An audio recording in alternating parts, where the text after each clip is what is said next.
Baiklah, kemahiran proses sains yang pertama ialah memerhati. Kemahiran ini menggunakan 5 deria, iaitu mata untuk melihat, hidung untuk menghidu, telinga untuk mendengar, lidah untuk merasa dan kulit untuk menyentuh. Murid dapat lihat kan gambar ini? Mari kita bincangkan bagaimana pemerhatian dibuat ke atas gambar ini. Cikgu nak kamu bayangkan objek ini betul-betul berada di depan mata kamu. Mari kita perhatikan menggunakan mata. Ya, kita dapat lihat kulitnya berwarna hijau dan isinya berwarna kuning. Seterusnya, pemerhatian melalui hidung, kita dapat mengetahui ia mempunyai bau yang kuat. Pemerhatian melalui lidah, kita dapat mengetahui rasanya yang sangat manis dan sedap. Ya, dan yang terakhir, apabila kita menyentuh durian, kita dapat rasa kulitnya keras dan durinya yang tajam. Baik, seterusnya cikgu akan menerangkan kepada kamu bagaimana cara menjawab soalan pemerhatian sekiranya ditanya di dalam kertas soalan. Kamu nampak simbol OK itu? Untuk menjawab soalan ini, kamu perlu ingat OK. O untuk objek dan K untuk keadaan.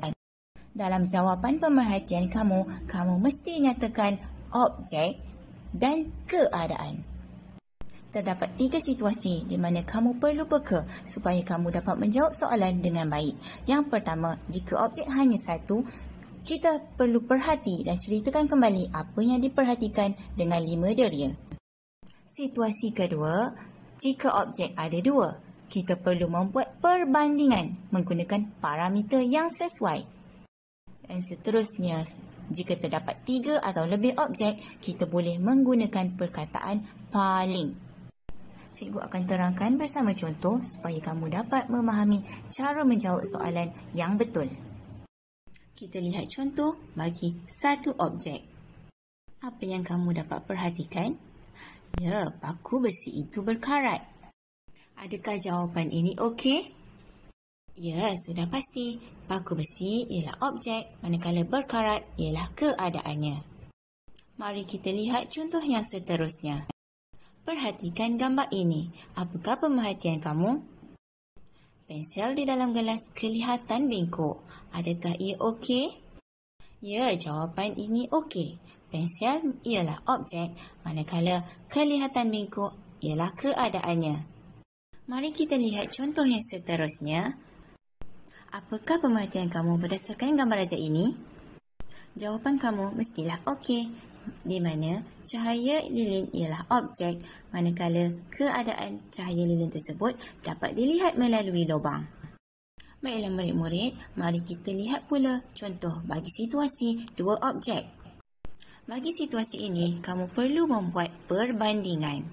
Daripada gambar, kita dapat lihat 2 batang pensel yang berbeza panjangnya. Jadi jawapan kamu perlu ada perbandingan dari segi parameter panjang. Jadi pemerhatian yang dapat dibuat ialah pensel A lebih pendek berbanding pensel B atau pensel B lebih panjang berbanding pensel A. Cikgu harap kamu faham ya. Mari kita lihat contoh seterusnya. Gambar rajah menunjukkan perbezaan ayam yang terdapat di ladang Karim dan ladang Osman. Ayam-ayam ini berbeza dari segi saiz. Jadi, pemerhatian yang dapat dibuat ialah ayam di ladang Karim lebih kecil berbanding ayam di ladang Osman atau ayam di ladang Osman lebih besar berbanding ayam di ladang Karim. Mudah bukan? Mari kita lihat contoh yang seterusnya. Ini adalah contoh bagi situasi 3 objek atau lebih. Daripada gambar raja ini, kita dapat melihat 3 batang pokok X, Y dan Z yang berbeza saiz dan ketinggian. Jadi, bagi gambar raja ini, kamu boleh nyatakan pemerhatian kamu dengan menggunakan perkataan paling. Pokok X paling rendah atau pokok Z paling tinggi. Selain itu, kamu boleh juga nyatakan pokok X paling kecil atau pokok Z paling besar. Jom kita lihat contoh yang lain. Ahmad menjalankan satu penyiasatan tentang daya gesiran. Dia menolak sebiji guli di atas 3 permukaan yang berlainan. Jadual menunjukkan keputusan penyiasatannya. Dalam situasi ini, tidak ada gambar disediakan untuk kamu. Jadi, kamu perlu membuat perbandingan berdasarkan jadual yang telah disediakan. PM, pembuli ubah manipulasi ialah jenis permukaan iaitu plastik, permaidani dan papan. PB, pembuli ubah bergerak balas pula ialah jarak yang dilalui dalam sentimeter.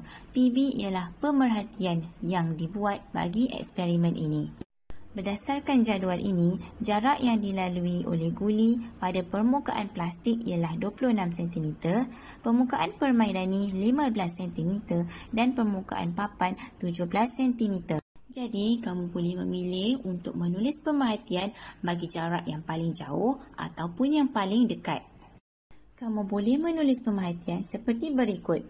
Jarak yang dilalui guli paling jauh pada permukaan plastik atau jarak yang dilalui guli paling dekat pada permukaan permaidani.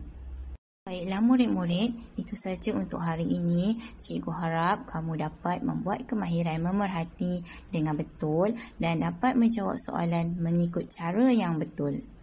Terima kasih.